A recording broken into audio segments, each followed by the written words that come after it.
Ready start महोदय। यहाँ यह उल्लेखनीय है कि विकसित देशों के पास अपने देश की परिस्थितियों के अनुसार एक नहीं अनेक वैज्ञानिक विश्वकोश उनकी अपनी भाषा में उपलब्ध हैं, जो विकास सामग्री की प्रामाणिक जानकारी के लिए केंद्र बिंदु की तरह प्रेरक का कार्य करते हैं। Full stop. हमारे देश में पुस्तकालयों में इन विदेशी विश्वकोशों से अलमारियां भरी नज़र आती हैं। Full stop. विरल ही कोई ऐसा पुस्तकालय होगा जहां भारतीय विश्वकोश प्राथमिकता पर रहे हों।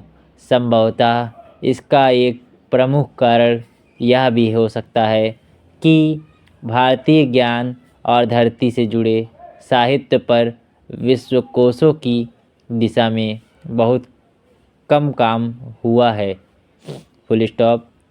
यदि आवश्यकता होती है तो लोग अंग्रेजी भाषा के विश्वकोशों से काम चलाते हैं। आप जानते ही हैं कि देश में अंग्रेजी भाषा मात्र 2% के आसपास है। अतः देश की विशाल जनसंख्या को देखते हुए इन विदेशी विश्वकोशों से भारतीय जनमानस की आवश्यकताओं की पूर्ति ऊँट के मुंह में जीरा से अधिक कैसे हो सकती है। Full stop. अतः यदि देश को विकसित देशों के समान 21वीं सदी में प्रगति करनी है तो भारतीय भाषाओं में स्वदेशी वैज्ञानिक विश्वकोशों की रचना की दिशा में विदेशी मोह त्यागते हुए तेज़ी से कार्य करना होगा। आज यह बात भले ही हास्यास्पद लगे, लेकिन कालांतर में भारतीय वैज्ञानिक विश्वकोश की राह में आगे चलने वालों के लिए मार्गदर्शन मील के पत्थरों से कहीं अधिक महत्व के होंगे।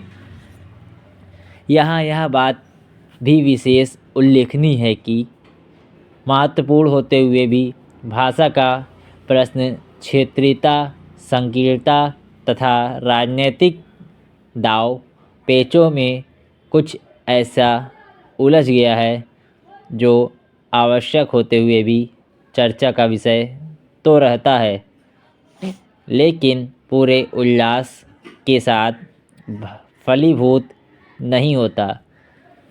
Full stop. हिंदी में वैज्ञानिक विश्वकोश की रचना की नींव डालने वाले डॉक्टर सत्यप्रकाश ने एक बार ठीक ही कहा था कि किसी बात को अपनाए जाने के लिए, चाहे वह पुरानी अथवा नई ही क्यों ना हो, राजनीतिज्ञों, वैज्ञानिकों और अर्थशास्त्रियों में से तीनों का सहयोग मिलना आवश्यक होता है।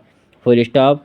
राजनीतिक वातावरण बनता है, वैज्ञानिक उत्तम ज्ञान और संसाधन जुटाता है तथा अर्थशास्त्री वस्तु या विचारों को समाज की खरीदने की क्षमता के अंतर्गत लाता है।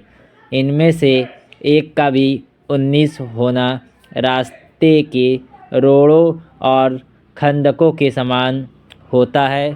Full stop. भारतीय भाषाएं, विशेषकर हिंदी के साथ भी कुछ ऐसा ही होता रहा है। स्टॉप।